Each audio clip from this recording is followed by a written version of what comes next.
What's going on, guys? A lot of people like to ask what we use to record and edit most of the podcasts on the Rageworks network. So I wanted to throw this quick video together for you guys to see our editing process and get acquainted with the software that we use, which is Hindenburg Journalist Pro. Now, Hindenburg Journalist is interesting because it's a paid software and it's incredibly underrated given the amount of things that are at your disposal with this particular editing tool. Obviously, Audacity is the easiest and, free solution that many of you can get your hands on, but if you got a couple of bucks, I recommend picking up Hindenburg Journalist. Comes in a couple of different flavors. You got regular Hindenburg Journalist, which is $95. Then you have Pro, which is a little substantially more expensive at $375. You can also update from the regular Hindenburg Journalist to the Pro version by paying an additional $325. And there's also now, which is new, a rental. Most of the programs nowadays are rentals, much like you do with the Adobe Suite or Office 365. You can rent for a couple of bucks per month, either in 2, 3, or 4 month increments. It really, really is underrated. It makes our editing workflow incredibly simple. I'm actually going to, while I record this, edit one of our podcasts, Ben and Taylor's Black is the New Black, which you can find on the Rageworks network. So what I did was I saved a lot of presets for some shows, which is real simple. You can save different workflows. As you can see, I got a couple of different ones here. My Take Radio, Toys and Tech of the Trade, the Variant Issue. So BITMB is Black is the New Black. And what you can do with these workflows is you can save certain assets that you use. And obviously this is contingent on making sure everything is saved in the right location. But in the case of Black is the New Black, I got tired of having to find the intro, having to cut it down, fade it out. So what I did was, in the workflow, that project I created, I just saved the intro here. And what we're going to do now is we're just going to open the show, which is here. And right now what it does is it's actually decoding the audio file and waveform. And once that's done, you're able to see the waveform here. Now, the one thing I like about Hindenburg Journalist and all of the different options in its suite is the fact that it has non-destructive editing. A lot of times you edit something and you mess up, especially in Audacity, and you got to undo a bunch of different things.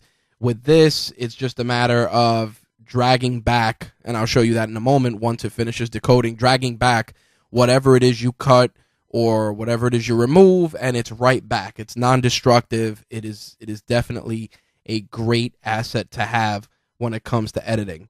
So I'm going to move Ben and Taylor's show over, and what's going to happen is, as you can see, here's the intro. It's going to fade right out, and it'll go right into their podcast. What's up, everybody? Black is New Black. So what happens is I'm going to zoom in because you'll see that, we don't want the initial cross-talking that Ben and Taylor are doing. So if you see here, all you got to do is click it. The track becomes orange, and you drag it over a little bit up until that waveform starts. And then you just put it right in the little fade out here and hit play to check. There's the intro. What's up, everybody? Black is New Black.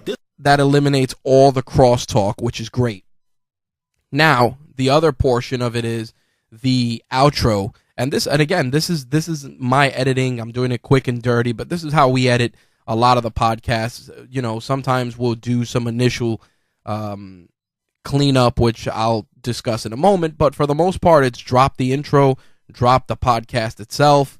I'll usually listen to it at 1.5 speed and, make sure that there's no audio hiccups, no audio breakups, which you can play that back also. I'll show you that in a moment. Let me just grab the music for Black is the New Black. Here's the full track. And what I'll do is I will zoom out just so I can drag it over or cut and paste. And one of the things you notice is when you select a track, it turns orange. You'll cut that out. We're going to go right to the end of the show.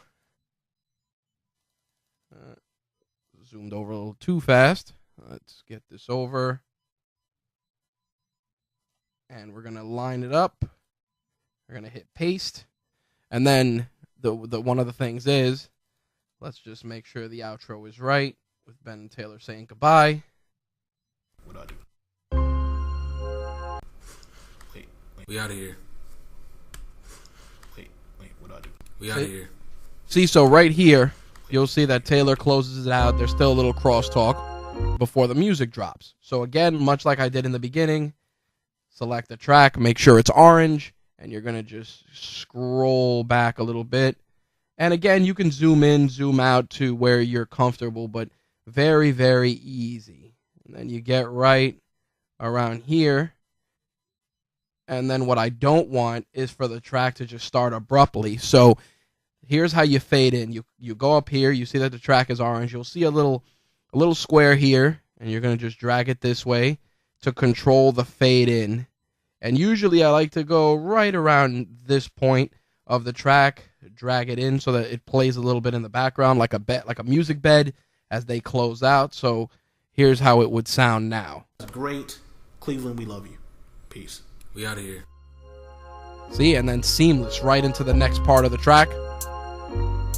Now, one thing that happens with this track, which, again, it depends on your outro music, it'll fade out on its own, but I don't want to drag that dead space all the way to the end because it's just going to extend the track longer than it should.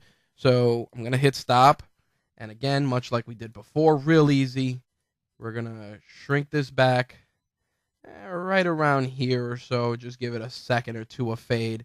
So right there, we got it down. It's about 152 or so. So this is pretty much, at this point, you'll probably think, oh, we're done. You know, the edit is finished.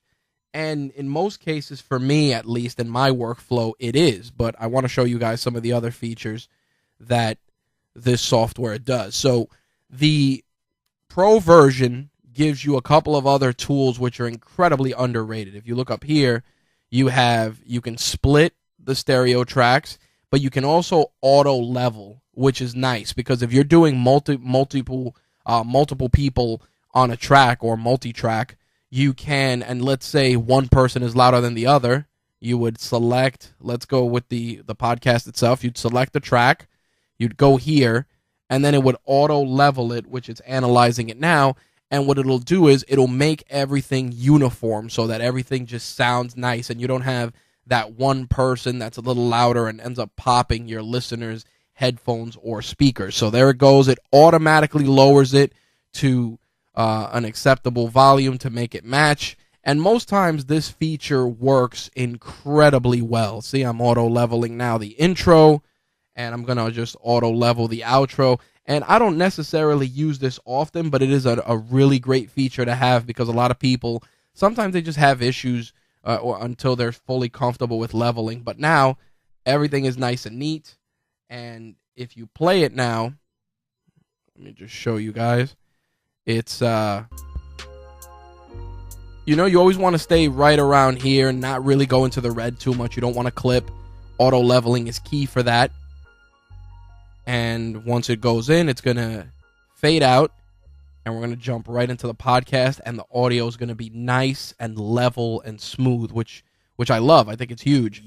What's up, everybody? Black is New Black. See, not blowing out your speakers, not over the top. Now, obviously, other software, other programs out there have features like this.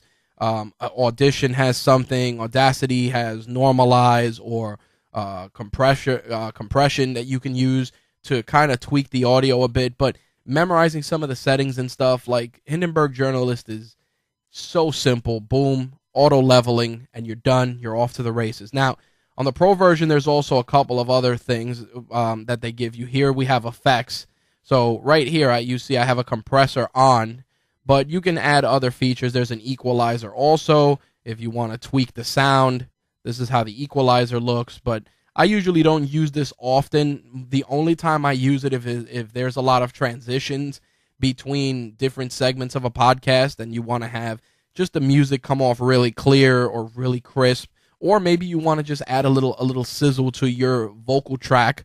you could use the Equalizer. Again, this is available on the Pro version, the 375 version, but it definitely does the job. Also, you can look at the loudness meter, which it comes with, which is great to make sure that you're not really, hitting those clipping zones where it can ruin your audio. So I don't particularly have a reason. it's going through now, checking I it. just didn't feel like doing it live right now. So it just And works it's, better. again, this is just a little tool you can use to just check it out, make sure everything is on the up and up. Close that out. The other thing is I'm gonna actually turn off the compression. The other option they give you, you have noise reduction, which is good, and this BBC meter, which I don't use, but noise reduction I use occasionally, compressor, loudness meter. But you don't necessarily need this stuff. If you're just getting into it, you want to spend a minimal investment, go with the $95 version. They give you a trial period of, I believe it's 30 to 60 days. It used to be 60. I think now it's a 30-day trial. And definitely play with it. It's going to make your editing so much easier. I used to do podcast My Take Radio, which we used to do live. And I used to record that from 11 p.m. to 2 a.m., and that's a lot of audio on top of the fact that we would get live calls.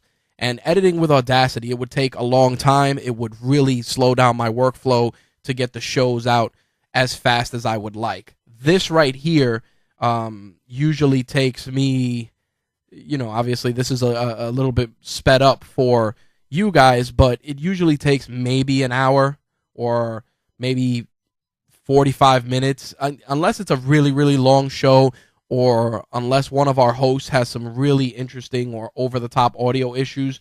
This is right here, 45 minutes. Now, I'm going to walk you guys through the rest of the edit just because there are some things that I miss from Audacity that Hindenburg Journalist doesn't have. One of the things I like in Audacity is Truncate Silence, which removes a lot of the, awkward pauses, delayed silences in episodes. And I usually sometimes run the raw file. In other words, what I do here is I'll save this as a wave. I'll run the raw file through something like Alphonic to just get all the leveling even better, and then I'll run it through Audacity because I like Audacity's ID3 tagging system. So I'm going to just show you guys a couple of other things on this, and I'm going to finish the edit off video just because to do it, run it through Alphonic, that's a little time consuming while it processes, and doing it through Audacity will take some time. But maybe I'll record that and screen share that as a separate part of the video and then just add it in post. Anyway, before I wrap it up and give you guys the final, the final send off, I did want to show you something. You can publish right from Hindenburg Journalist to Libsyn or anyone else. You can just add the stuff here, the login and all the information. You can publish right from the application, which is nice. The one thing I personally like to do is when you export, you have the option of exporting this in the what they call the podcast standard, which is minus 16 LUFS. Minus 24, I believe, is the standard for television. Don't quote me on that. It's been a while. But minus 16 is kind of the name of the game with regards to the loudness. So it normalizes at minus 16. I usually do that most times if I export as an MP3. I go 96 kilobits per second. Since we use Spreaker as our host, we go 128 here. But we keep everything medium quality or high quality depending on what we're putting out. If there's something that's heavy with music or you just want a really, really nice track, high quality is the name of the game. But like with anything else, you go high quality, you're gonna the result is going to be a larger file. The other thing you can do is add chapters. You can add chapter marks here, which if you're listening to a podcast on the podcast app or Overcast on iOS, the chapters do come in handy. But what we're going to do is we're going to export as a wave, and usually I save this, in a raw file that we have, and check out how quickly the wave comes out of this, which is really cool.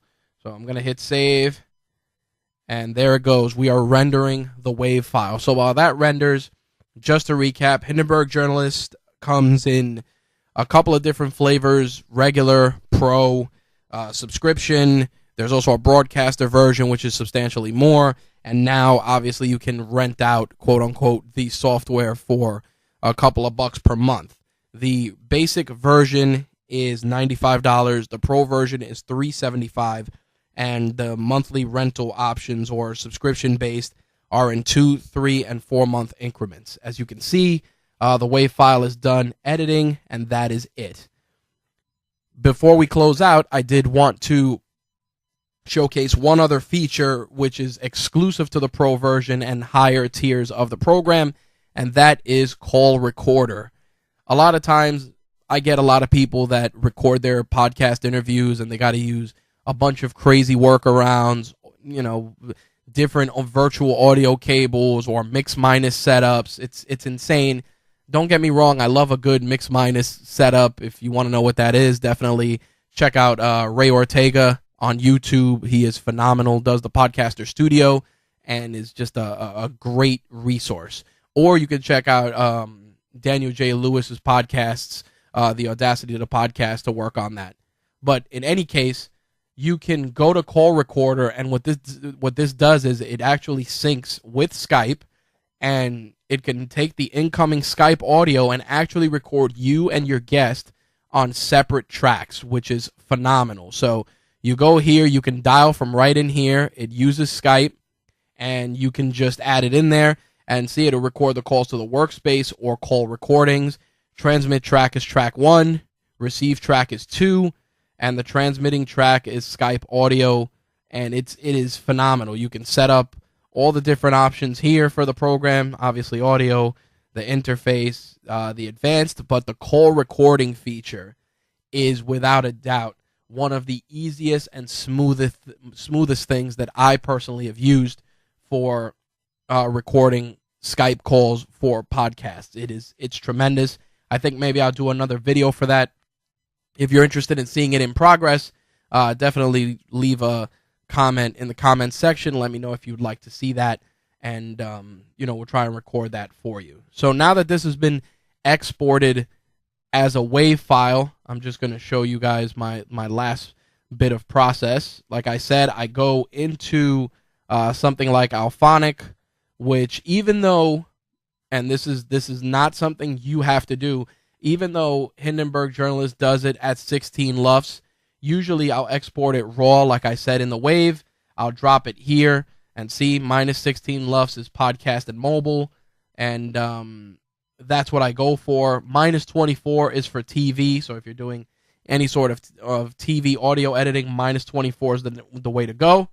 Alphonic allows you to obviously do the leveling, has the high pass filter, which, as you can see, removes low frequencies, and then noise and hum reduction, which is phenomenal. It definitely does a great job of removing a lot of those little subtle nuances that are in the background, and Alphonic is great for that. So what I'm going to do is I'm going to come out of here, take the raw file, I'm going to drop that in Alphonic, and